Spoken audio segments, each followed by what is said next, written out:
אבל אם עדיין לא... אבל... טוב. שקט. ביי. טוב, תקשיב.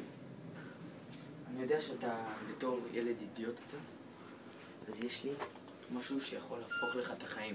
מה? פשוט יהפוך לך את החיים. להתהפך? לא, להפוך. טוב, תקשיב.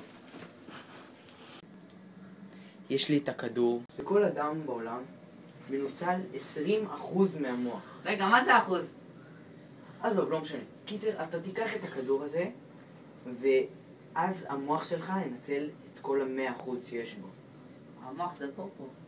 אתה תיקח אותו, יהפוך לך את החיים, תאמין לי. יו, זה יעשה לך איש גדול. הפך לי את החיים! לא. די כבר, מה אני עושה פה? תעצור.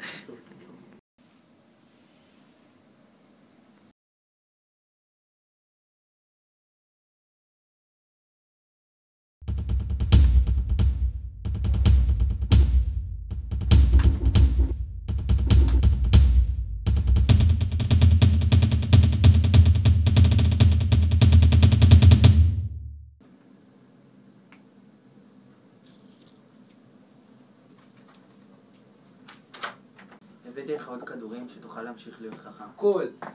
קראתי ספרים, אני למדתי את כל השפות. אני קורא ב2 שניות, אני יכול לקרוא 3 ספרים ברצף. מעולה. אני נהייתי גאון במחשבים, הצלחתי בחברת הייטקים, השקעתי המון. אני התחלתי טוב. עכשיו, אתה צריך שאני אביא לך עוד כדורים כדי להצליח, נכון? סבבה, תקשיב. אני צריך שתביא לי את כל הכסף. עד יום חמישי עליי. איפה הכסף?